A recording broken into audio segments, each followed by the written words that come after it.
Hello बच्चों, आपका स्वागत है चिल्ड्रन चॉइस एकेडमी में। मैं उम्मीद करता हूं कि आपकी पढ़ाई बहुत अच्छी तरीके से चल रही होगी और आपने डे नंबर 1 का लेक्चर कंप्लीट कर लिया होगा। तो मेरे बच्चे, ये है डे नंबर 2 और इसमें हम करने वाले हैं हिस्ट्री का सेकंड चैप्टर, जिसका नाम है फ्रॉम ट्रेड टू टेरिटरी।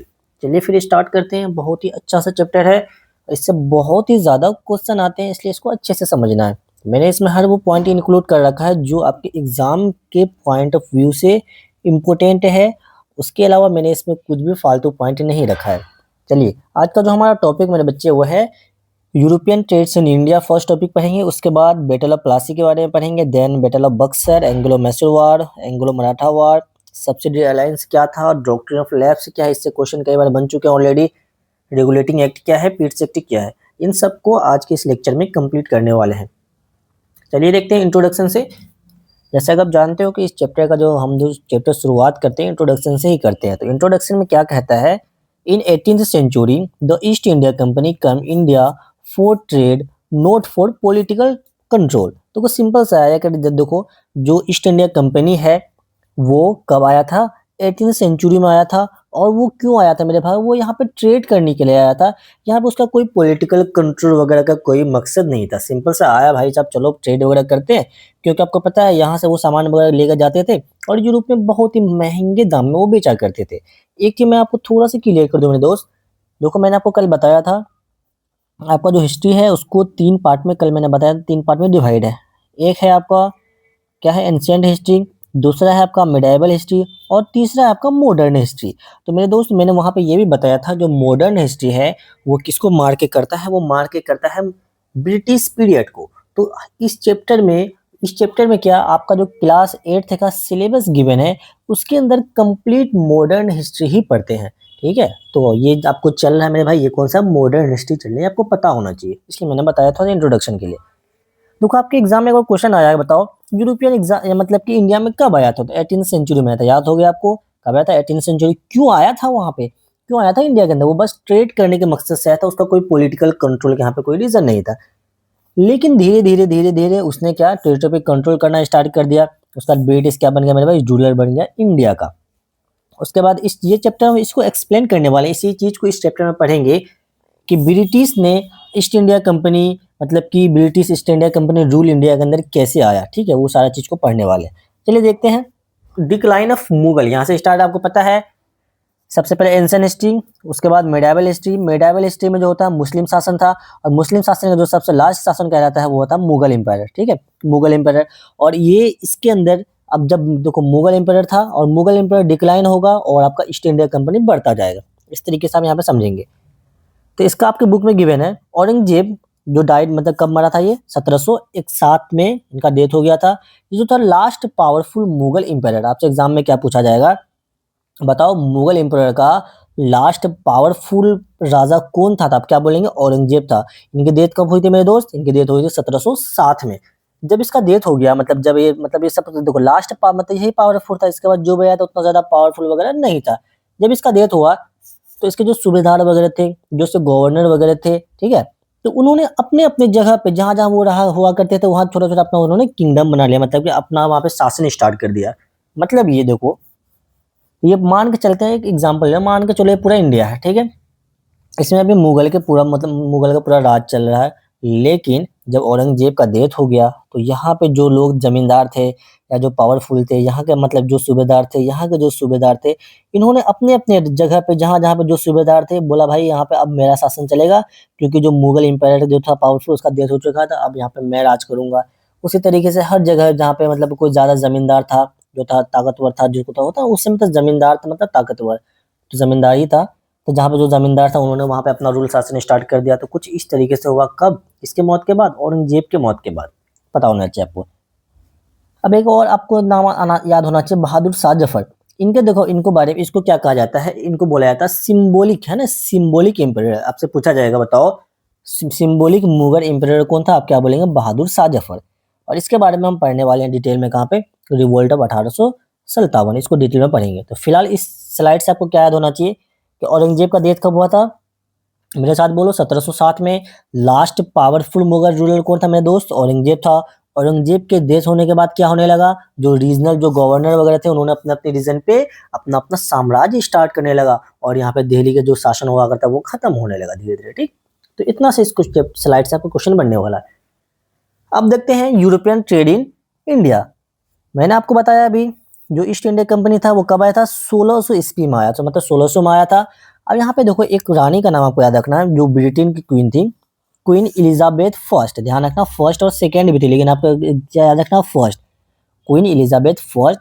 इन्होंने इन्होंने जो मतलब जो ईस्ट इंडिया कंपनी जो था, ईस्ट इंडिया कंपनी को परमिशन दे दी कि जाओ इंडिया के अंदर तुम ट्रेड करो, मतलब व्यापारी करो। आपसे पूछा जाएगा कि जो ट्रेड करने के लिए आया था ट्रेडर्स को, व्यापारियों को, मतलब ईस्ट इंडिया कंपनी को किसने गारंटी किया, मतलब किन्होंने परमिशन दे दिया कि जाओ आप तुम इंडिया के अंदर ट्रेड कर सकते हो, मतलब मोनोपोली का राज दे दिया, मतलब मोनोपोली दे दिया, जाओ तुम वहाँ पे अपना राज, मतलब सॉरी राज नहीं, अपना ट्रेड वगैरह करना।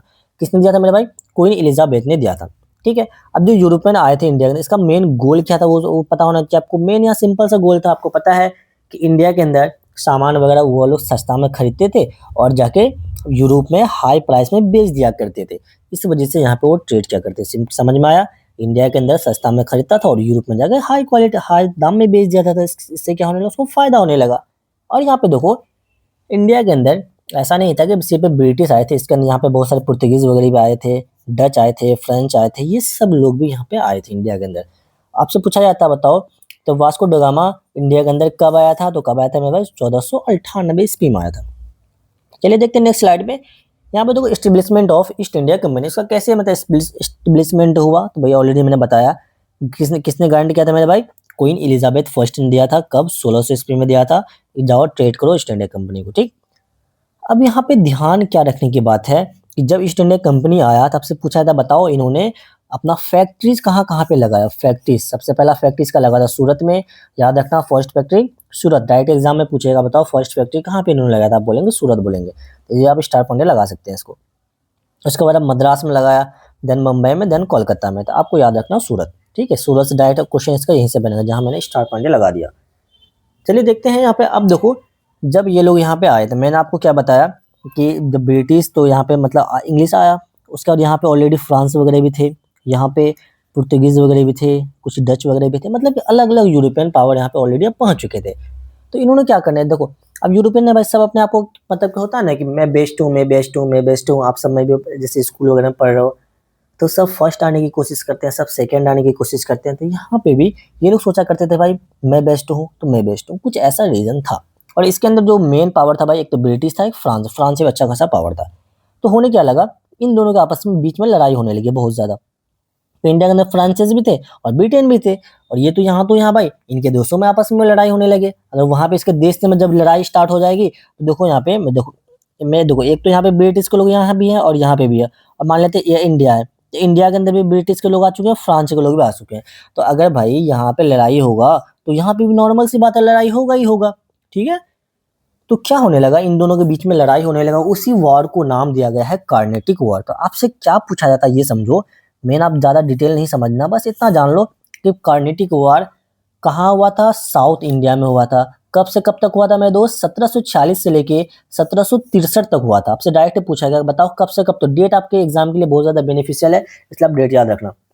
1740 से लेकर 1763 तक हुआ था, और इसमें फाइनल जीत किसकी हुई थी इन दोनों में, ब्रिटिश और फ्रांस में। तो जो जीता था मेरे भाई ब्रिटिश इसमें जीत गया था।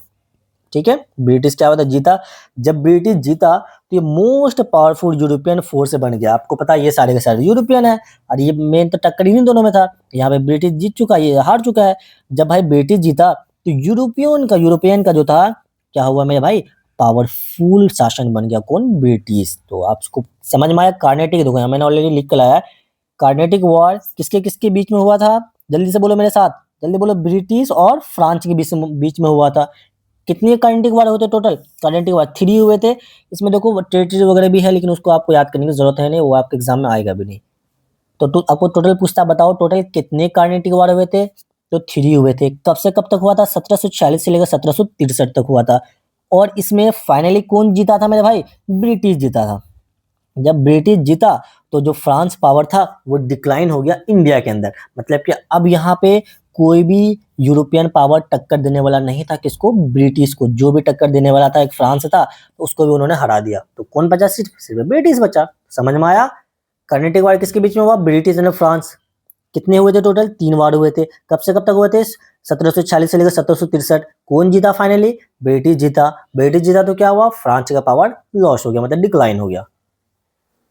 चलिए देखते हैं यूरोपियन ट्रेड। आप देखो मैंने वैसे बताया अभी कि यहाँ पर ट्रेड क्या ट्रेड क्या करते थे, है ना। ट्रेड तो कर रहे लेकिन क्या क्या करते थे भाई, यहाँ से मसाला वगैरह लेकर जाते तो वहाँ बेचा करते थे। सिल्क वगैरह हो गया, कॉटन हो गया, इंडिगो हो गया, और बहुत सारे अदर गुड वगैरह होते हैं। ये सारी चीज यहाँ से वो लेकर जाते थे कहाँ, यूरोप, और वहाँ पे वो बेच दिया करते थे बहुत ज्यादा दाम में। मैंने बताया आपको कि यूरोपियन में कौन कौन सा आया था, आपसे पूछा था, बताओ कौन आया था। पुर्तगीज भी आया था, और अब फर्स्ट अराइव जो थे सबसे पहले इन सब में कौन आया था मेरे भाई, वास्को ड गामा। कब आया था, 1498 में आया था। उसका डच ईस्ट इंडिया कंपनी में आया, इसका इंग्लिश आया, ईस्ट इंडिया कंपनी इसको बोलते हैं, 1600 में आया। फ्रांस आप बोलेंगे तो 1664 में आया। और इन्होंने सब में आपस में मतलब लड़ाई वगैरह हुई, क्यों, मोनोपोली इन इंडिया के लिए। ऑलरेडी मैंने आपको बताया, जैसे कर्नाटिक वॉर का भी हमने आपको एग्जाम्पल दिया। ठीक है, चलिए देखते हैं कंपनी ट्रेड इन बंगाल। अब यहाँ पे आते हैं बंगाल के अंदर। अब यहाँ पे हो क्या रहा, थोड़ा सा बैकग्राउंड थोड़ा सा समझते हैं। मैंने आपको बताया अभी औरंगजेब का अब डेथ हो चुका है। कब, 1707 में ये बेचारे जाने वाले हैं। ठीक है, 1707 में ये जाने वाले हैं। अगर ये 1707 मान के चले जाने वाले हैं, चले गए हैं। ठीक है, अभी 1707 आया नहीं, इसलिए मैं आपको बता रहा हूँ। 1707 में औरंगजेब का डेथ हो गया। मतलब सिंपल है कि मुगल इंपीरियर अब क्या हो रहा है, धीरे धीरे डाउन हो रहा है। डाउन हो रहा था, ईस्ट इंडिया क्या हो रहा है मेरे दोस्त, ऊपर जा रहा है ना, यूनिवर्सली प्रोपोर्शन आप तो पढ़ते होगे मैथ में। तो ये नीचे जा रहा है, वो ऊपर जा रहा है। तो अब देखो यहाँ पे जब जब कंपनी ऐसा पूछा जाता है कि फर्स्ट फैक्ट्री बताओ कौन से रिवर के साइड में इन्होंने बनाया था मेरे भाई, हुगली रिवर। कब बनाया था, 1651 में बनाया था। अब देखो यहाँ पे मुगल ऑफिसर जो थे वो क्या करने लगे, जो जमींदारी सिस्टम है उन्होंने वो चीज राइट एक्वायर कर लिया। कलकत्ता को स्टेब्लिश कर दिया। और जो मुगल इंपेरर जो था उसका एक नाम था, क्या है, फारूक सियार। आपको ये नाम भी याद होना चाहिए, आपसे पूछा जाता है कि बताओ कौन सा ऐसा मुगल इंपेरर था जिन्होंने फरमान जारी किया था। अब इसका थोड़ा सा मैं रीजन बता दूं इन्होंने क्यों जारी किया था। वैसे आपके बुक में नहीं है, लेकिन कहानी तो आपको पता होना चाहिए। तो आपसे पहला क्वेश्चन क्या पूछेगा, बताओ फरमान जारी कौन सा मुगल इंपीरियर ने किया था। आप क्या बोलेंगे, फारूक शाह ने किया था। और ये फरमान में क्या था, ड्यूटी फ्री ट्रेड था, किसके लिए, ब्रिटिश के लिए। अब देखो थोड़ा सा इसका बैकग्राउंड समझते हैं कि 1707 में मर चुका है कौन, औरंगजेब। उसके बाद आया आपको मतलब कि फारूक शाह का मतलब शासन आया। तो 1715 का कुछ बात है, 1715 की बात है। तो ये जो जनाब थे बहुत ज्यादा बीमार हो जाते हैं। क्या होते हैं, ये जनाब बहुत ज्यादा बीमार हो जाते हैं। तो ब्रिटिश में पता चला अच्छा बीमारी है, मतलब वहाँ का जो मुगल इंपीरियर है भाई चालाक तो था ही, वो बीमार हो चुका है। तो अब वो मतलब क्या हुआ कि भाई ब्रिटिश वहाँ पे कुछ एक मतलब बंदे को भेजा, उसने एक मिशन लेके भेजा, जाओ तुम वहाँ पे मतलब अपना मतलब ट्रेड वगैरह कर ही रहा था। तो उसके साथ एक डॉक्टर को भेजा, सिंपल वर्ड में समझो। ट्रेड तो कर ही रहा था, आना जाना तो उसका लगा था। तो वहाँ पे उन्होंने एक डॉक्टर को भेज दिया। वो डॉक्टर जब उसका नाम था हैमिल्टन, डॉक्टर का क्या नाम था, हैमिल्टन था। वो डॉक्टर जब यहाँ पे आया तो उन्होंने इसका इलाज कर दिया, है ना। ब्रिटिश से डॉक्टर आया और उन्होंने ये मुगल शासन का जो फारूक शाह थे उन्होंने उसका इलाज किया और ये बेचारे ठीक हो गए। अब भाई मतलब राजा है, ठीक है, तो आप तो भाई उसको ठीक कर दिया, अब कुछ न कुछ तो देगा वो। तो रिटर्न में इसने कहा दिया, इसने फरमान जारी कर दिया कि जाओ आज से तुम ट्रेड फ्री करो, मतलब कि तुम्हें कोई टैक्स वगैरह नहीं, टैक्स फ्री ट्रेड करो, तुम्हें कोई टैक्स देना नहीं पड़ेगा। तुम ऐसे ही मतलब आओ, मतलब होता है ना भाई कहीं भी ट्रेडिंग वगैरह करने जाओ तो आपको कुछ टैक्स देना होता है। लेकिन इन्होंने क्यों दिया था, क्योंकि ब्रिटिश का एक डॉक्टर आया था जिन्होंने इसका इलाज किया और ये ठीक हो गए। तो उसी के रिटर्न में इन्होंने एक फरमान जारी किया। उस फरमान में क्या था कि भाई आज से ब्रिटिश को कोई भी टैक्स नहीं लगेगा ट्रेड करने के लिए इंडिया के अंदर। समझ में आया, और स्पेशली इन बंगाल। अब देखो यहाँ पे क्या हुआ। अब इसको यहाँ पे मतलब कि जब इसको ऐसा सिस्टम मतलब महसूस, ये मतलब फरमान जब मिला, टैक्स फ्री मिला, तो अब भाई आप यहाँ पे कोई भी पावर है सबको टैक्स देना पड़ रहा है, लेकिन इसको कोई टैक्स वगैरह नहीं लग रहा। तो थोड़ा अपने आप को सुपीरियर समझने लगा, समझ रहे हो। थोड़ा सा अगर आप कहीं जा रहे हो, आप थोड़ा सा आपके साथ स्पेशल भी है, मतलब कि स्पेशल वर्ता हो थोड़ा सा आपका, मतलब 10 लोग हैं, एक बड़े को मतलब होता है ना, जैसे आप हो, मान के चलते हैं 10 लोग हैं यहाँ पे, मतलब 5 ही लोग हैं, चलो 5 लोग हैं, इसमें ये आप हैं, ठीक है। तो एक राजा आया आपसे, स्पेशली आपसे ही मिला और आपको थोड़ा सा बोला चलो भाई तुम है ना, थोड़ा सा आपसे मतलब हाथों से मिला है, तो थोड़ा सा आप अपने आप पे स्पेशल फील करोगे ना। उसी तरीके से जब इसको मतलब कि टैक्स फ्री ट्रेड करने के यहाँ पे परमिशन मिल गई तो ये अपने आप को स्पेशल फील करने लगा, ठीक। जिसकी वजह से क्या हुआ कि ये तो अब टैक्स वगैरह दे नहीं रहा था, जिसकी वजह से बंगाल में बहुत ज़्यादा लॉस हो गया, है ना? रेवेन्यू वाला लॉस हुआ बिल्कुल भाई, क्योंकि बहुत ज़्यादा ही वो क्या करने लगे थे, ट्रेड करने लगे थे, तो रेवेन्यू लॉस होगा ही साथ के साथ। और उसके आस-पास के जो भी लोग थे, उसको भी ये दबा दिया करते थे थोड़ा-सा। चलो तुम्हें होता ना, अब भाई क्या है कि वो व्यापार थे, है ना? व्यापार थे, तो चलो अगर तुम्हारा ट्रेड मैं कर दूँ तो चलो जहाँ पे उसको टैक्स ₹1000 लगता था, ये उससे ₹500 लेने लगा। चलो वहाँ पे तुम 1000 दोगे टैक्स, मुझे 500 दो और मैं तुम्हारा काम कर दूँगा। तो इस तरीके से धीरे-धीरे, धीरे-धीरे इन्होंने पहले आपस में ही मतलब जो ट्रेड वगैरह थे, ट्रेडर्स थे, उससे पैसा लेने लगा और होता है ना धीरे-धीरे उस पे उन्होंने अपना कंट्रोल जारी किया। कौन थे ये? व्यापार थे। अब तक ये ब्रिटिश राज नहीं बना है। उसके बाद आप देखो क्या होता है। जब ये यहाँ तक पहुँच गया कि चलो भाई इसको आप ट्रेड वगैरह का पैसा देने नहीं लगा और जो भी ट्रेडर वगैरह से उससे उन्होंने मतलब घूस लेना स्टार्ट किया। चलो ₹500 दो मेरे दोस्त, मैं तुम्हें जहाँ उसका 1000 लगता था, ₹500 में काम निकाल देता था। भाई कोई भी आपका ₹5 बच रहा है, तो आप चाहोगे ना कि आप चाहोगे भाई मेरा ₹5 बचे। तो इस तरीके से धीरे-धीरे व्यापारी के अंदर और धीरे-धीरे वहाँ पे जो भी ट्रेड वगैरह था, जो पोर्ट था, उन्होंने उस पे धीरे-धीरे उन्होंने कब्ज़ा करना स्टार्ट कर दिया। लेकिन अब हुआ क्या? जब मतलब औरंगज़ेब का जब डेथ हो गया, तो मुर्शिद कुली खान, अलीवर्दी खान एंड सिराजुद्दौला, ये है कौन मेरे भाई? नवाब ऑफ बंगाल। जो नवाब ऑफ बंगाल था, जो पावरफुल नवाब ऑफ बंगाल था, कौन है मेरे भाई? आपसे पूछेगा बताओ इसमें से पावरफुल नवाब ऑफ बंगाल कौन था? आपको नाम याद रखना है। सबसे पहले मुर्शिद कुली खान, अलवर्दी खान और शुजाउद्दौला, ये तीनों जो थे पावरफुल नवाब ऑफ बंगाल थे। अदरवाइज उसके बाद उतने ज़्यादा कोई पावरफुल नवाब ऑफ बंगाल नहीं बना। और ये कब किसके बाद बना मेरे भाई? जब औरंगजेब का डेथ हुआ उसके बाद। अब होता है क्या कि 1756 में जो अलीवर्दी खान था उसका डेथ हो गया। 1700 कितने में 56 में अलीवर्दी खान का डेथ हो गया। जब इसका डेथ हुआ तो सिराजुद्दौला जो यहाँ का राजा बन गया, मतलब नवाब बन गया, become a nawab of Bengal. कौन बना? सिराजुद्दौला। सिराजुद्दौला जब बना तो ये कितने साल के थे मेरे भाई? इसका मतलब कि ये ज़्यादा उम्र के नहीं था। आई थिंक ये 20 से 25 एज के रहा होगा, ज़्यादा एज नहीं था इसका, बहुत ही कम एज में सिराजुद्दौला मतलब कि राजा बना था, नवाब बना था।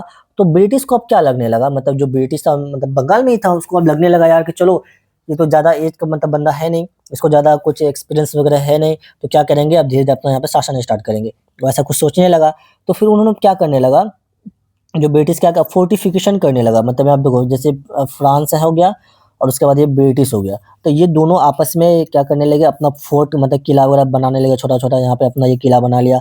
जब इससे पूछा गया भाई तुम किला क्यों बना रहे हो? यहाँ पे तो मेरा राज है, तुम आओ बस ट्रेड करो, तुम्हें किला बनाने की क्या ज़रूरत है? जब ये किसने पूछा है? सिराजुद्दौला ने पूछा। तो वो कहता है भाई ऐसा है ना कि कार्नेटिक वार चल रहा है, आपको मैंने बताया ना अभी कि कार्नेटिक वार चल रहा है, तो यहाँ पे हमारे आपस में लड़ाई हो रही है, क्या पता कि हम जीत मतलब कि यहाँ हमें मतलब मार दिया जाए या आपस में लड़ाई हो जाए। तो मतलब एक बहाना करने लगा दोनों।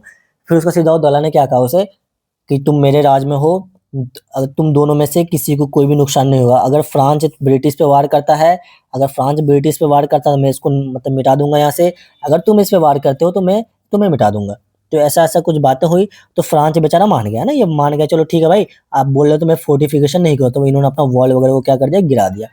लेकिन ब्रिटिश जो थे, वो अपनी जिद पे आ गए कि नहीं मैं नहीं गिराने वाला, चाहे तुम कुछ भी कर लो। तो ये जनाब भाई 14-15 साल का बच्चा था, है ना? मान के चलो 20-25 साल का लड़का था। तो भाई अब युवा इंसान है, अब उसका तुम बात नहीं मानो, ऊपर से नवाब है, ऊपर से बंगाल का नवाब, भाई उसका तुम बात नहीं, उसको गुस्सा तो आएगा ही आएगा। तो गुस्सा आ गया उसको, वो क्या करने लगा भाई, गया एकदम गुस्से में, जाके इसका इस बिल्डिंग को क्या कर दिया, जल्दी से बताओ, तोड़-फोड़ के हटा दिया। और वहाँ पे जितने लोग थे, सबको उन्होंने मार दिया, कुछ लोग अब बच गए। तो उसमें से क्या करा उन्होंने, 146 लोग का मतलब आता है कि 140 लोग जब बच गया, मार मतलब बहुतों को मार दिया। अब शाम हो गया तब एक रूल होता था ना कि इतने के बाद नहीं मारा जाता है। तो 140 इंसान को उन्होंने क्या कर दिया भाई, कौन कर रहा है ये सारा काम? सिराजुद्दौला कर रहा है। तो 140 लोग जो बचे, वो इसको एक रूम में जाके 140 लोग को एक रूम में जाके बंद कर दिया, ठीक है? और इसका भाई देखोगे तो ये 18 बाय 14 फीट का रूम था। कितना छोटा रूम था, उसमें 140 ब्रिटिश को गुस्सा में आके बंद कर दिया। चलो भाई तुम्हारा बात क्यों नहीं माना? समझ रहे हो भाई, गुस्सा था यार। तुम्हें ट्रेड करना है तुम ट्रेड करो, तुम मतलब एक तो तुम मेरा बात क्यों नहीं माना, तो गुस्सा तो आएगा ही किसी को। वो जाके से बंद कर दिया इसी मतलब। और जब इसको यहाँ पे बंद कर दिया गया, तो जब आप सुबह निकाले, चलो भाई आप निकालो एक एक को, मारूंगा एक एक को। शाम में था ना, शाम में नहीं मरा करता था, कुछ रूल वगैरह हुआ करता है उस समय। तो अब जब सुबह आया निकाला गया तो उसमें से देखा 140 में से लगभग 123 ब्रिटिश मर चुका था। बाकी 23 बचा। 23 में जो मतलब होता कुछ कुछ को मार दिया गया, तो एक दो को शायद छोड़ दिया गया, तो वो जान बचा कर यहाँ से निकल लिया। मतलब 46 में से 123 को मारा। अब ये चला गया कहाँ पे मेरे भाई, अब ये बताओ जल्दी से, चला गया मद्रास। ये कहाँ गया है मेरे भाई, ये मद्रास चला गया। कंपनी वांटेड टू ट्रेड, फिर उसका ये जो बचा यहाँ पे से वो मद्रास चला गया। मद्रास में जाकर वहाँ पे एक गवर्नर जनरल हुआ करता था जिसका नाम था रॉबर्ट क्लिव। ठीक है, वहाँ पे एक रॉबर्ट क्लिव था, उसको सारा चीज जाके बताया कि यार मेरे साथ तो वहाँ पे ऐसा ऐसा हुआ, एक बंदा मतलब कि एक नवाब बना है, वो क्या क्या कि सारा ब्रिटिश वगैरह वॉल को एक तो मतलब फोर्टिफिकेशन को गिरा उड़ा दिया, अच्छा कंपनी को अपोज कर रहा है, और हमारे जितने भी लोग थे उसको उन्होंने मार दिया, ऐसे मारा वैसे मारा। इसी को देखो, अरे ध्यान रखना, आपसे पूछा था ब्लैक होल क्या, तो ये मतलब कि 146 लोगों को ब्रिटिश को जब सिराजुद्दौला ने बंद कमरे में मारा था, तो उसी को ब्लैक होल का नाम भी दिया गया है। ठीक है, ये हुआ था कब, अगर आप इसका डेट पूछा, आई थिंक कि 1856 में हुआ था ये। उसके बाद देखो यहाँ पे जो लोग बचे हैं वो चले गए आपके मद्रास में। मद्रास में कौन मतलब कि गवर्नर था, रॉबर्ट क्लाइव। रॉबर्ट क्लाइव जो थे, तो उसको सब चीज जाके बताया, तो वहां उसको बताया भाई ऐसे ऐसे मेरे साथ हुआ, तो अब वो क्या करेगा उसको देखते हैं। उसी की वजह से होता है बैटल ऑफ प्लासी, है ना। देखो एक वजह ये था, जो लोग बचा वो जाकर रॉबर्ट क्लाइव को कहते हैं, मतलब ब्रिटिश का हेड था वहां पे, तो इसके वजह से होता है बैटल ऑफ प्लासी। अब ये देखते हैं बैटल ऑफ प्लासी है क्या। अब बैटल ऑफ प्लासी है क्या उसको थोड़ा समझते हैं। इसमें भाई सबसे पहला क्वेश्चन आपको क्या देखने को मिलता है कि बताओ बैटल प्लासी हुआ कब था। 1757 में हुआ था। रीजन मैंने आपको बता दिया, इसका रीजन क्या है। वैसे रीजन से क्वेश्चन आएगा नहीं, लेकिन आपको पता होना चाहिए, इसलिए मैंने बताया थोड़ा बहुत कि ये कुछ कुछ रीजन थे। अब देखो यहाँ पे जो रॉबर्ट क्लाइव था उसको पता था, जो रॉबर्ट क्लाइव था उसको पता था कि भाई नवाब का बंगाल, मतलब बंगाल ऑफ नवाब है, बहुत ज्यादा ताकतवर है, वो उससे अगर मैं डायरेक्ट लड़ने जाऊं तो वो हमें क्या करेगा, मार के हमें भी भगा देगा। हमें भी क्या पता, वो किसी कमरे में बंद करके एकदम कुटाई पिटाई, मतलब समझ, कुटाई उटाई कर दे। 14-15 साल का बच्चा, मतलब 25-30 साल का बच्चा यार, गुस्सा में एकदम दे दे उठा के, समझ रहे हो, बात को समझो, फीलिंग को समझो। तो वो डर से वो क्या किया, लड़ाई डायरेक्ट नहीं किया, लेकिन उन्होंने भाई दिमाग लगाया। क्या दिमाग लगाया कि जो तो जाओ दौला का जो चीफ लीडर था, मतलब कि जो कमांडर था किस चीज का, जो फोर्स को जो कमांडर था फोर्स का, उसको अपने तरफ ये कर लिया। मतलब खोजने लगा कि भाई कोई तो ऐसा बंदा होगा जो सिराजुद्दौला के खिलाफ होगा। तो इसको मिला कौन, मीर जाफर। कौन मिला मेरे भाई, उसको मिला मीर जाफर। नाम याद रखना, ये मीर जाफर गद्दार कहा जाता है, अब तक इसको गद्दार ऑफ इंडिया के नाम से जाना जाता है ना, बहुत खतरनाक गद्दार था। इसको मिला मीर जाफर। तो ये रॉबर्ट क्लाइव आया, मीर जाफर से मिला, बोला भाई देखो ऐसी बात है कि तुमको तो उससे प्रॉब्लम है ही है, और मेरे साथ उन्होंने ऐसा ऐसा किया, तुम तो जानते हो सब। हाँ मैं तो जानता हूँ। तो बोलो ऐसा करते हैं कि सिराजुद्दौला को रास्ते से हटाते हैं, और उसको मारते ही ये जो आप मतलब नवाब का जो पोस्ट है वो हम तुमको दे देंगे। किसने कहा ये बात, ये बात रॉबर्ट क्लाइव ने कहा, किससे, मीर जाफर से कहा। तो मीर जाफर भाई लालची इंसान था, ऑलरेडी उसको राजा से प्रॉब्लम था ही, तो मान गया। ठीक है, ऊपर से ये जनाब ये ठहरा क्या, लीडर ठहरा किसका, पूरा फोर्स है का। तो इसको उसने क्या कहा कि देखो जब मैं लड़ाई करने आऊं, मतलब कि जब मैं लड़ाई करने आऊं तो तुमको करना क्या है, जितना भी तुम्हारा सैनिक है तो उस सबको तुमको लेके भाग जाना है, तुमको उसे लेके भाग जाना है, बाकी हम सिराजुद्दौला को देख लेंगे। ठीक है, ऐसी इन लोगों में बातें होंगी, अगर तुम ऐसा करते हो तो हम तुम्हें नेक्स्ट नवाब ऑफ बंगाल बना देंगे इसको मारने के बाद। ये माना, बोला ठीक है भाई, लेकिन ये कहा कि देखो हम सबको तो लेकर नहीं भाग सकते। बोला ठीक है, तुम जितना हो सके तुम लेकर भाग जाना, बाकी हम संभाल लेंगे यार। मतलब लीडर ही जब चला जाएगा तो यूं या पता है ना, जो फोर्स का जो लीडर है वो वही भाग गया था भाई, फोर्स है तो ऐसे डगमगा जाएगा ले, है ना, ऐसे डगमग। तो बस ठीक है, तुम ही भाग जाना यार, जितना हो सके तुम उसको लेकर चले आना, बाकी हम देख लेंगे, जो होगा देखा जाएगा। तो कुछ ऐसा बड़ा डील हो गया उसमें। तो ठीक है, तो वैसे ही हुआ। नेक्स्ट डे आता है कौन, रॉबर्ट क्लाइव और सिराजुद्दौला, इन दोनों के बीच में हुआ लड़ाई, खतरनाक वाला, बैटल ऑफ प्लासी इसको बोलते हैं। तो बैटल ऑफ प्लासी का रीजन समझ में आया, ब्लैक होल वाला कंडीशन था, और गद्दार था कौन, मीर जाफर। किसके आपसे पूछा जाता, बताओ बैटल ऑफ प्लासी हुआ कब था, 1757। किसके किसके बीच हुआ था, सिराजुद्दौला एंड जो कि नवाब ऑफ बंगाल थे, और ब्रिटिश के बीच में हुआ था। लेकिन इसमें हुआ क्या कि मेरे भाई ब्रिटिश जीत गया। ब्रिटिश, इसमें कौन जीता, ब्रिटिश जीता। ब्रिटिश क्यों जीता, है ना, किसके वजह से, मीर जाफर ने गद्दारी कर दिया था इसके साथ। मीर जाफर किसके साथ गद्दारी किया था, सिराजुद्दौला के साथ गद्दारी किया। तो मीर जाफर मतलब जब ब्रिटिश जीता तब सिराजुद्दौला को मार दिया गया।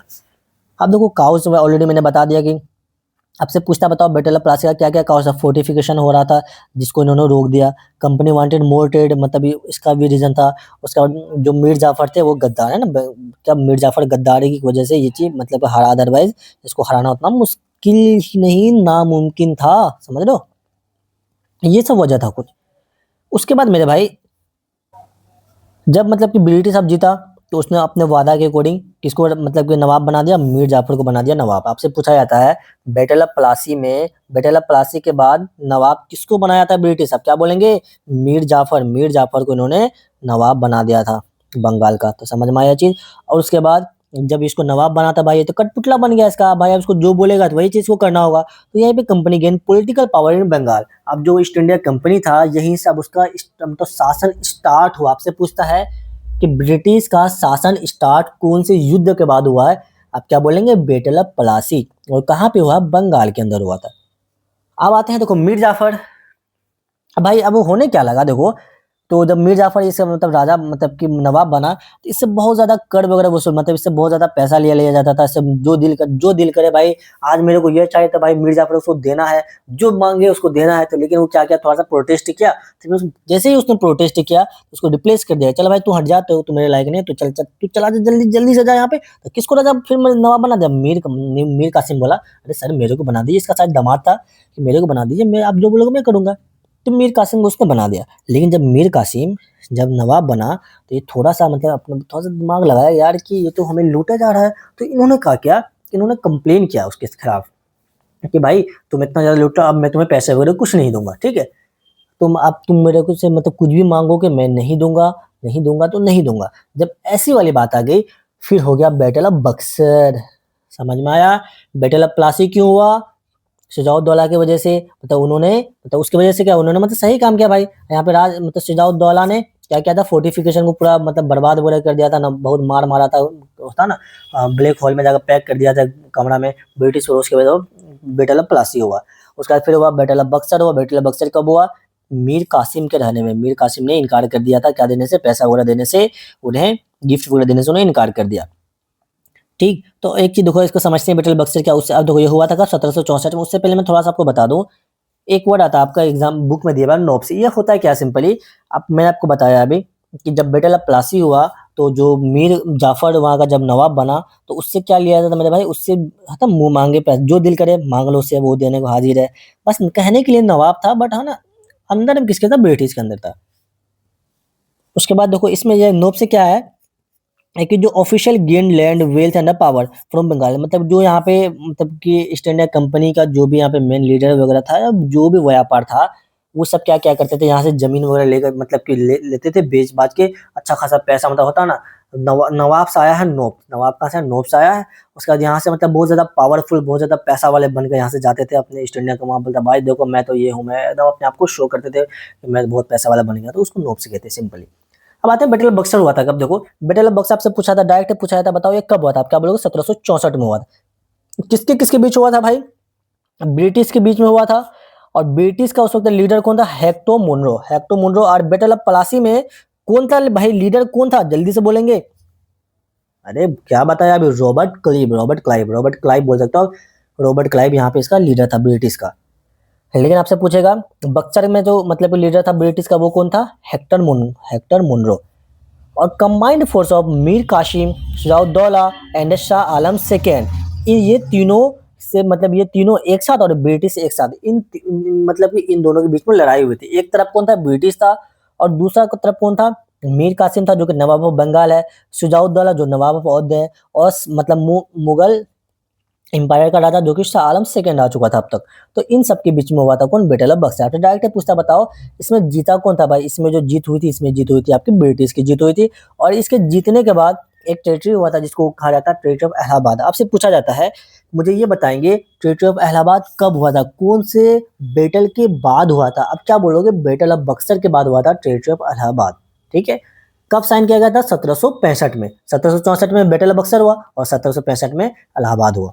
अब देखो यहाँ पे जब इसका फिर रिजल्ट क्या निकला, मैंने आपको बताया जो ब्रिटिश है वो जीत चुका है यहाँ पे, ठीक। मुगल एम्पायर शाह आलम को यहाँ पे दीवानी राइट है ना, जो दीवानी राइट था वो किसको दे दिया गया, ईस्ट इंडिया कंपनी को दे दिया गया। चलिए इसको देखते हैं कि है क्या मूल। यहाँ पे नेक्स्ट पेज में लिखा हुआ है ट्रीटी ऑफ इलाहाबाद कब हुआ था मेरे भाई, बैटल ऑफ बक्सर के बाद हुआ था 1765 में। और इसमें जो ब्रिटिश इंडिया कंपनी किसको किसको हराया था, है ना, किसको किसको हराया था, शाह आलम सेकंड को हराया था जो कि मुगल एम्पायर था, और शुजाउद्दौला को हराया था जो कि नवाब ऑफ अवध था, और मीर कासिम को हराया था जो कि नवाब ऑफ बंगाल था। इसमें देखो सिंपली याद रखना है, ये तीनों एक साथ, ये तीनों एक साथ, और ये ब्रिटिश एक साथ, है ना, ब्रिटिश एक साथ में लड़ाई हुई थी। ये ब्रिटिश एक साथ था, लेकिन फिर भी कौन जीता था मेरे भाई? जीत गया था, ब्रिटिश जीत चुका था। अब देखो यहाँ पे ट्रीटी ऑफ इलाहाबाद में हुआ क्या था, इसमें साइन हुआ था ट्रीटी ऑफ इलाहाबाद, उसमें दीवानी राइट मतलब कि क्या हुआ, तो company got revenue collection of Bengal, Bihar and Orissa. Simple सी बात है, जो रेवेन्यू वगैरह होता था, जो भी कलेक्शन वगैरह हुआ करता था, वो अब कौन लेगा? वो कंपनी लेगी, मतलब ईस्ट इंडिया कंपनी लेगी, है ना, ईस्ट इंडिया कंपनी। अब देखो यहाँ पे जो औहदे था शुजाउद्दौला, तो अब देखो शुजाउद्दौला के साथ क्या हुआ मेरे भाई? शुजाउद्दौला जो औहदे का क्या था, नवाब था, इसको अब कहा भाई अब तुम हमें सालाना 50,000 रुपया दोगे, है ना, अगर नहीं दोगे तो तुम्हें टपका दिया जाएगा, कुछ ऐसी बात हुई। और शाह मतलब मुगल शाह जो था, उसको छोटा सा जमीन दे दिया, चलो भाई अब तुम इसी जगह अपना राज मतलब यहीं पर राज कीजिए, और आपको इतना मतलब कुछ लाख मतलब कुछ पैसे आपको मैं सालाना मैं आपको दूंगा। ये कौन पे करेगा? ये ईस्ट इंडिया कंपनी उसको पे करेगी, लेकिन लेकिन शासन किसका चलेगा? ईस्ट इंडिया कंपनी की चलेगी, समझ में आया? और मीर कासिम के साथ क्या हुआ भाई? इसको यहाँ से रिमूव कर दिया गया, फिर मीर जाफर को वहां पे क्या बना दिया गया? नवाब बना गया। पॉपेट नवाब मतलब क्या होता है ना, कठपुतली। अब यहाँ पे सबसे मेन पॉइंट क्या है, it was a turning point in India history because it mark the formal beginning, क्या formal beginning of British political and revenue control. अब यहाँ से अब यहाँ से ब्रिटिश का कंट्रोल होने लगा, किस पे? इंडियन रेवेन्यू पे और यहाँ के पॉलिटिकल पावर पे। आपसे पूछा यह जाता है कि मुझे ये बताएंगे कि पॉलिटिकल मतलब कि British political and revenue control India के अंदर कौन से युद्ध के बाद हुआ है? आप क्या बोलेंगे? बैटल ऑफ बक्सर बोलेंगे, ठीक है भाई। बिगनिंग कहाँ से हुआ था? अगर बिगनिंग पूछे तो आप बोलेंगे बैटल ऑफ प्लासी, और अच्छे तरीके से कहाँ पे हो गया था? वो होगा बैटल बक्सर। अब देखते हैं कुछ एक्सपेंशन वगैरह के बारे में देख लेते हैं। रॉबर्ट क्लाइव, ऑलरेडी मैंने आपको बताया अभी, कुछ की गवर्नर है Robert Clive. Battle of Plassey में जो मेन गवर्नर मतलब मेन लीडर था ब्रिटिश की तरफ से, वो रॉबर्ट क्लाइव था। और वारेन हेस्टिंग बारे में आपको देख लेंगे, आपसे पूछा जाता है वारेन हेस्टिंग बताओ मतलब कि क्या काम क्या था, इन्होंने क्या था? Reform of administration and justice. अभी देखेंगे ये है क्या, फिलहाल आपको मैं थोड़ा सा इंट्रोडक्शन यहाँ पे दे रहा हूँ। लॉर्ड लॉर्ड वेजले, इन्होंने क्या इंट्रोड्यूस किया था मेरे भाई? इन्होंने सब्सिडरी अलायंस इंट्रोड्यूस किया था। लॉर्ड डेलहौजी, इन्होंने क्या इंट्रोड्यूस किया? डॉक्ट्रिन ऑफ लैप्स इंट्रोड्यूस किया था।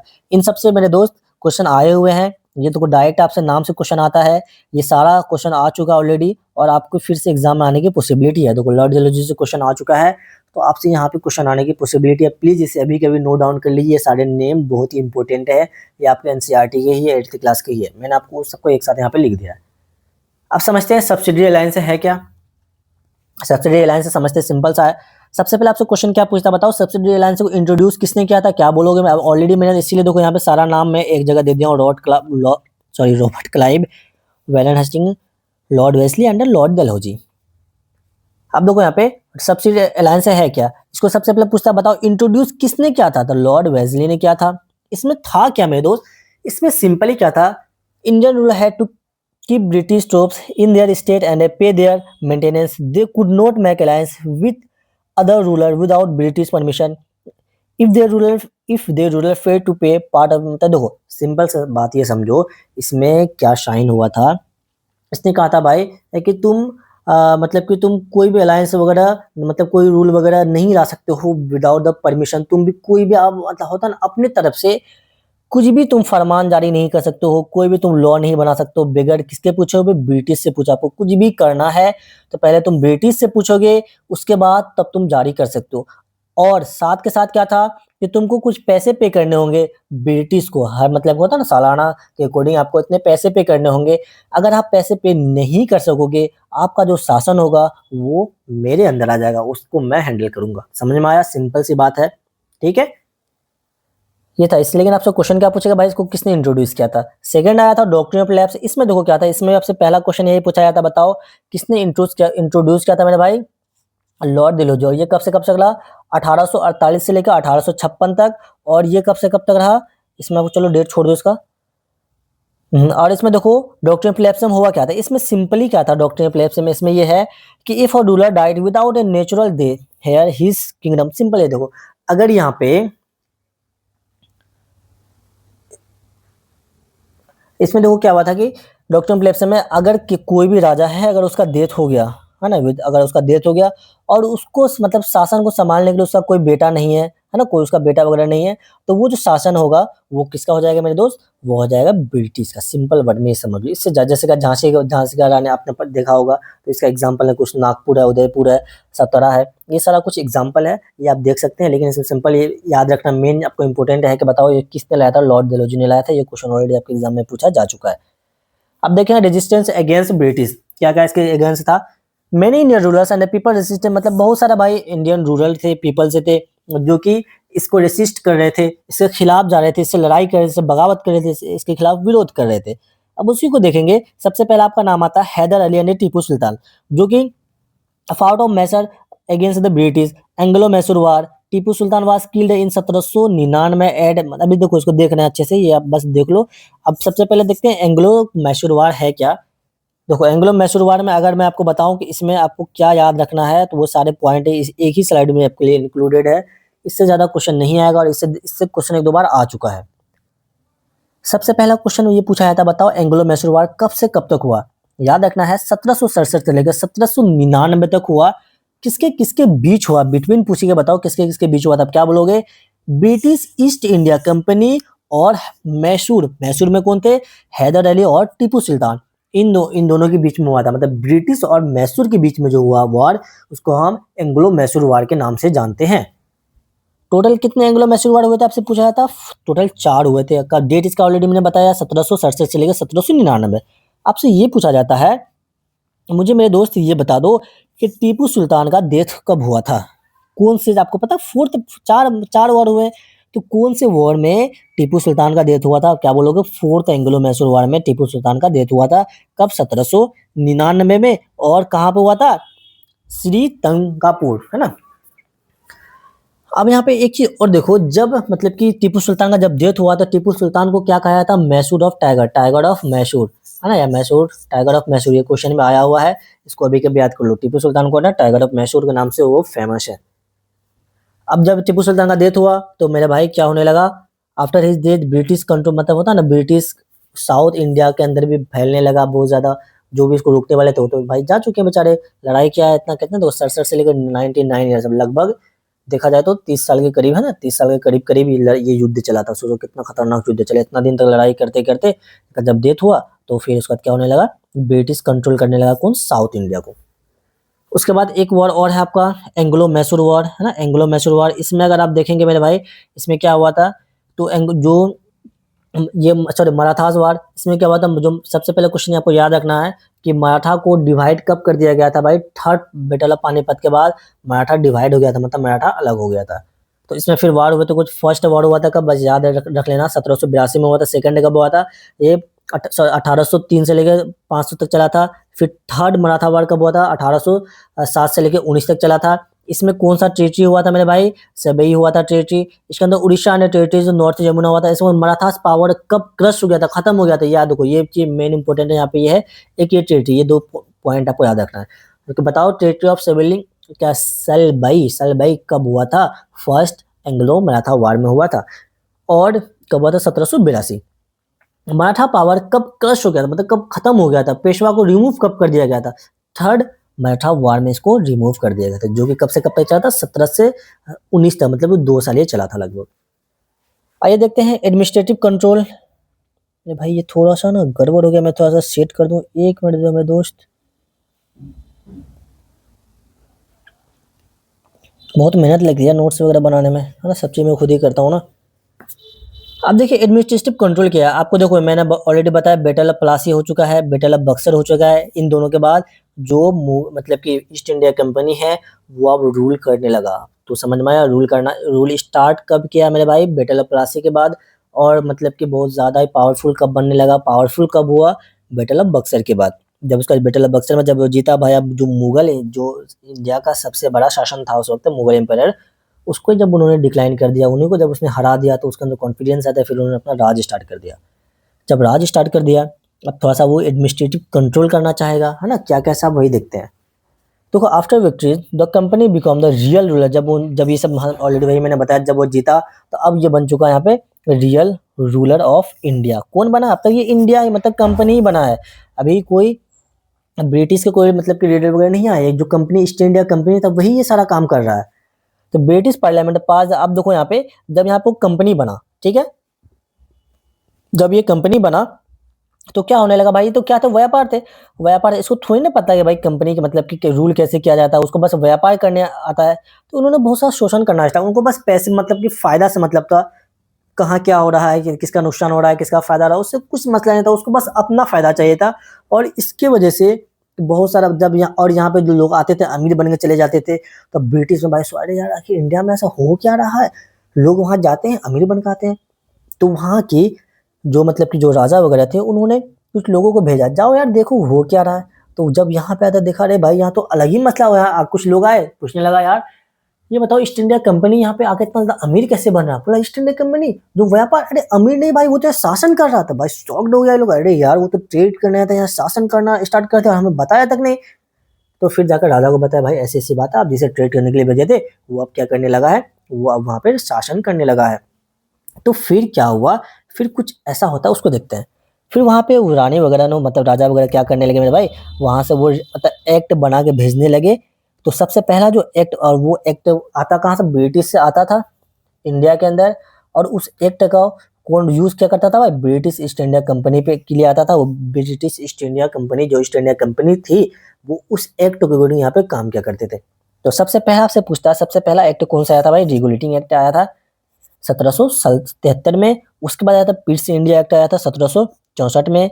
ये क्या था, कंट्रोल कंपनी एक्टिविटी। तो ये जो एक्ट वगैरह था, जो ईस्ट इंडिया कंपनी था, उसको ये एक्ट कंट्रोल करता था। उसको कहा था भाई तुम जो भी करोगे मैं ऑर्डर दूंगा और तुमको वही काम करना है, एक्स्ट्रा कुछ करना आता नहीं है, क्योंकि तुम व्यापारी हो, तुमको व्यापारी ही करना आता है, ठीक है।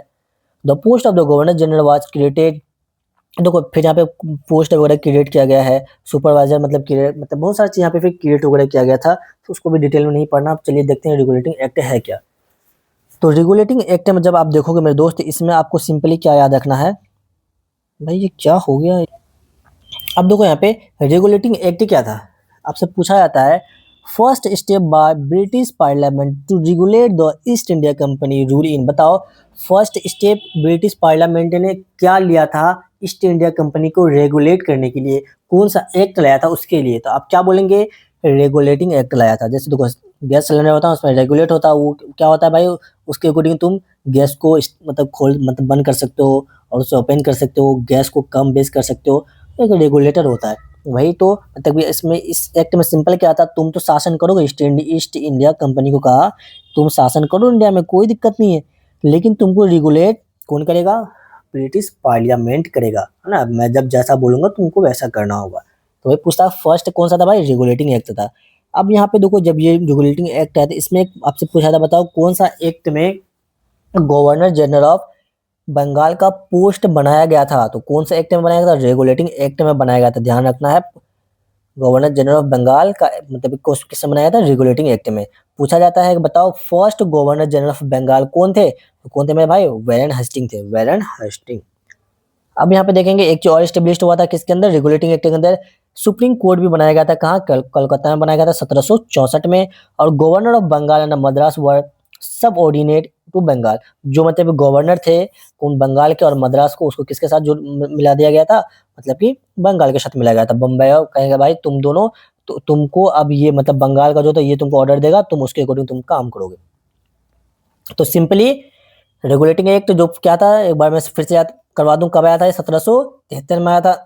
ये फर्स्ट स्टेप था किसके लिए, ब्रिटिश पार्लियामेंट की तरफ से, किसको रेगुलेट करने के लिए, ईस्ट इंडिया कंपनी को रेगुलेट करने के लिए। और इसमें कौन कौन सा पोस्ट लाया गया था भाई, गवर्नर जनरल ऑफ बंगाल का पोस्ट लाया गया था। और जो पहले बने थे कौन, वेरन हेस्टिंग बने थे।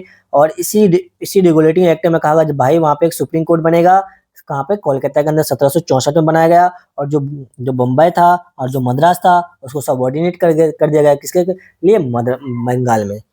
अब देखते हैं पीट्स इंडिया एक्ट क्या था मेरे भाई। ये पीट्स इंडिया एक्ट सिंपल से कुछ है नहीं, जो आपका रेगुलेटिंग एक्ट है उसी को चेक करने के लिए आया था भाई। जो रेगुलेटिंग एक्ट हमने भेजा है, जाकर देखो कि वो सही से काम कर रहा है या सही से काम नहीं कर रहा, उसी को सिंपल से देखो, पास टू करेक्ट जो या, और उसमें जो भी गलती होगी, जो भी गलती को तुम उसको सुधार देना, है ना। आप देखो फर्स्ट टाइम कोई एक्ट आएगा तो ये तो जरूरी थोड़ी ना कि भाई वो एकदम 100% श्योर ही हो, तो उसमें कुछ ना कुछ गलती होगी। उसी गलती को करेक्ट करने के लिए, उसको रेगुलेट करने के लिए, उसको उसमें जो भी गलती हो उसको करेक्शन करने के लिए जो एक्ट आया था उसको हम बोलते हैं पिट्स इंडिया एक्ट, ये कब आया था 1784 में, और रेगुलेटिंग कब आया था मेरा 1773 में। अब देखो ये इंट्रोड्यूस पूछा जाता, बताओ पिट्स इंडिया एक्ट किसकी किसके थ्रू इंट्रोड्यूस किया गया था? प्राइम मिनिस्टर थे उस वक्त कौन? विलियम पिट्स थे, ठीक है। और ये इसमें क्या एस्टेब्लिश किया गया था? बोर्ड ऑफ कंट्रोल एस्टेब्लिश किया गया था। उसके बाद कोर्ट ऑफ डायरेक्टर इसके अंदर एस्टेब्लिश कर दिया गया था। उसके बाद डुअल सिस्टम इंट्रोड्यूस किया था इसके अंदर। किसके अंदर ये सारी चीज हुई थी भाई? आपसे पूछा बोर्ड ऑफ कंट्रोल, बताओ कौन से एक्ट में आया था? Pitt's India act. Court of director किस एक्ट में आया था भाई? Pitt's India act. उसके बाद डुअल कंट्रोल सिस्टम कौन से एक्ट में आया था? Pitt's India act. और डुअल में क्या था कि दो टाइप का यहाँ पे आप सिस्टम चलेगा, है ना, एक ब्रिटिश गवर्नमेंट चलेगा, एक ईस्ट इंडिया कंपनी चलेगी। जो आपका ब्रिटिश यहाँ पे देखो इंडिया के अंदर उसमें था कि भाई तुम ठीक है तुम शासन करो, लेकिन हम वहां से रेगुलेट करेंगे। लेकिन जब ये एक्ट है उसमें कहा नहीं नहीं, तुम भाई व्यापार, तुमको बस व्यापारी का ही आता है रूल रेगुलेशन, तुम्हें तो मतलब राज वगैरह करने आती है नहीं। इसलिए जो भी पॉलिटिकल अफेयर्स होगा, मतलब जो भी शासन वगैरह होगा, उसको आप कौन से देखेगा डायरेक्टर में? उसको ब्रिटिश गवर्नमेंट देखेगा। बाकी जो कमर्शियल अफेयर वगैरह होगा उसको ईस्ट इंडिया कंपनी देखेगी। इससे इस पिट्स इंडिया एक्ट में कुछ ऐसी बातें हुई। अब इसका क्या इम्पैक्ट पड़ा देखेंगे। पॉलिटिकल इम्पैक्ट पड़ा, British become the superior power of India, जिसके वजह से क्या हुआ? ब्रिटिश भाई सुपीरियर पावर बन गया इंडिया के अंदर। इकोनॉमिक इम्पैक्ट देखोगे, इंडियन इंडस्ट्री डिक्लाइन, जो इंडियन इंडस्ट्रीज थे वो डिक्लाइन होने लगे, रिसोर्सेज भी एक्सप्लॉइटेड होने लगा। सोशल इम्पैक्ट क्या चला भाई? ब्रिटिश इंट्रोड्यूस्ड इंग्लिश एजुकेशन, जो ब्रिटिश थे उन्होंने इंग्लिश एजुकेशन यहाँ पे इंट्रोड्यूस करने लगा। न्यू लॉ आने लगे, बहुत सारा रेलवेज वगैरह बनने लगा। फिर कल्चर क्या था भाई? वेस्टर्न आइडिया, मतलब वेस्टर्न कल्चर इंटर होने लगा इंडियन सोसाइटी के अंदर। ये सारा कुछ आप है उसको आप देख लेना। अब देखो कुछ डेट है आपको याद रखना, डेट से मैंने कई बार बोला भाई डायरेक्ट क्वेश्चन आता है। पूछता बताओ ईस्ट इंडिया कंपनी कब आया था? 1600 में आया था। बैटल ऑफ प्लासी कब आया था? 1757। बैटल ऑफ बक्सर कब हुआ था? 1764। ट्रीटी ऑफ इलाहाबाद कब हुआ था? 1765। दीवानी राइट कब आया था? गारंटीड कब आया था? 1765 में हुआ था। किसके अंदर भाई? ये चीज किसके अंदर हुआ था? इलाहाबाद के अंदर, ऑलरेडी मैंने बता रखा है। रेगुलेटिंग कब आया था भाई? 1773 के अंदर। डेथ ऑफ टीपू सुल्तान, जो कि टाइगर ऑफ मैसूर थे, उनका डेथ कब हुआ था? 1799 के अंदर। डॉक्ट्रिन ऑफ लैप्स कब आया था? 1756 के अंदर। ये सारा डेट है, ऑलरेडी मैंने सारा चीज बता दिया। ये सारा कुछ समरी है, ये समरी भी ऑलरेडी डिस्कस कर चुके हैं। और देखो आपको मैंने एक सीक्वेंस यहाँ पे एक लिख दिया। 1600 में क्या हुआ था भाई? जो क्वीन एलिजाबेथ फर्स्ट थे उन्होंने चार्टर दिया था किसको? ईस्ट इंडिया कंपनी को। उसके बाद 1651 में फर्स्ट फैक्ट्री बना था हुगली के अंदर। 1658 में जमींदार राइट ओवर विलेज होने लगा। 1707 में डिक्लाइन हो गया किसका? मुगल मतलब मुगल अथॉरिटी का, जैसे किसके बाद? औरंगजेब के डेथ के बाद। अब आगे देखेंगे तो 1756 में सुजाउद्दौला ने अटैक किया किस पे? कलकत्ता पे। क्यों अटैक किया था? ऑलरेडी मैंने आपको बताया, क्योंकि कलकत्ता के अंदर क्या कर रहा था भाई? ब्रिटिश वगैरह जो थे और जो फ्रांस थे वो वहाँ पे फोर्टिफिकेशन का अपना किला मतलब अपना किला बना रहा था। लेकिन इसने जब मना किया तो वो माना नहीं, तो इन्होंने क्या किया? उस पर अटैक कर दिया, उसको मार पुर के हटा दिया। उसका बैटल ऑफ प्लासी अगर पूछा जाए तो कब हुआ था मेरे भाई? 1757 में हुआ था, है ना। आप देखेंगे यहाँ पे बैटल ऑफ बक्सर कब हुआ? 1764 में हुआ। दीवानी राइट कब आया था? 1765 में आया। उसका सब्सिडी अलायंस आए। फिर एंग्लो मैसूर वार कब से कब तक चला देखोगे आप? 1765 से 1799 में। इसमें किसका डेथ हुआ था? टीपू सुल्तान का डेथ हुआ था। और एंग्लो मराठास वार कब से कब तक चला भाई? देखेंगे इसमें 1775 से लेकर 1819 तक। इसमें जो मराठास वगैरह थे उसका यहाँ पे उसको मार दिया, खत्म कर दिया गया। और पंजाब का देखो 1700, मतलब आपको कुछ बुक में कुछ डेट वगैरह दिए हुए डॉक्टर प्लेयर से देख लो। यहाँ पे वेरन हेस्टिंग कब से कब तक रहे? यहाँ पे 1773 से लेकर 1785 तक रहे। ये सारा कुछ डेट है, इसको आप देख लीजिए। ऐसे क्वेश्चन आने की पॉसिबिलिटी है, इसलिए मैंने इसे लिख दिया है। मेरे दोस्त आपका ये चैप्टर होता है यहाँ पे कंप्लीट। आई होप कि आपको बहुत मजा आएगा। देखो यार बहुत बड़ा चैप्टर है, मैंने इसे कोशिश किया है, मत मैं ना चाहते हुए थोड़ा सा ज़्यादा ही चला गया। मैं सोचा था हाफ एन आवर में कंप्लीट कर दूंगा, लेकिन बहुत बड़ा चैप्टर है, इंट्रोडक्शन चैप्टर, मतलब समझ रहे हो स्टार्टिंग में थोड़ा सा आपको बहुत डिटेल पढ़ना होता है। लेकिन मैंने कोशिश क्या किया है कि आपको बस वो सारा कंटेंट दूं जो कि आपके एग्जाम में आने की पॉसिबिलिटी है। इससे मैंने बहुत सारी चीज़ों को हटाया है और बस वही चीज़ रखे हैं मोस्ट इंपोर्टेंट जो कि क्वेश्चन आए हुए हैं या आने की पॉसिबिलिटी है। अगर आप इतना कर ले तो जो मैंने करवा रखा है तो मेरी गारंटी है कि उससे बाहर आपको क्वेश्चन देखने को नहीं मिलेगा। अब आपको करना क्या है? फर्स्ट चैप्टर मैंने आपको बताया था भाई, ये आई होप कि मैं आपने ये वाला क्वेश्चन प्रैक्टिस कर लिया होगा। तो आप चले जाइए फिर से। अभी डेट नंबर 15 में मैंने करवाया फ्रॉम टेट टू टेटरी, बेहतरीन से क्वेश्चन है। 30 मिनट के अंदर आपको यहाँ पे 20 क्वेश्चन मिलेगा, बहुत बहुत अच्छे से एक्सप्लेनेशन के साथ। आप उसे अभी जल्द से जल्दी कंप्लीट कीजिए मेरे भाई। अगर आप क्वेश्चन प्रैक्टिस नहीं करते हैं तो पढ़ाई करने से कोई फायदा नहीं है। और अगर आपको ये पीडीएफ चाहिए, जो पीडीएफ से मैं पढ़ा रहा हूँ आपको, ये सेम टू सेम अगर पीडीएफ आपको चाहिए, बहुत बच्चे डिमांड करते हैं कभी कभी, उसके लिए आपको बस थोड़ा सा पे करना होगा 49 रुपीज़। और इसके अंदर आपको मैं आसानी से सिर्फ हिस्ट्री दूंगा। इसके अंदर कंप्लीट आपको मैं हिस्ट्री का नोट्स दे दूंगा और साथ में कंप्लीट ज्योग्राफी हो गए और कंप्लीट पॉलिटिक्स और इकोनॉमी, ये चारों मतलब चारों पार्ट का आपको एक साथ मिलेगा कितने में, बस 49 रुपीज़ में, कुछ ज़्यादा चार्ज नहीं है, बहुत छोटा-सा चार्ज है, ठीक है भाई।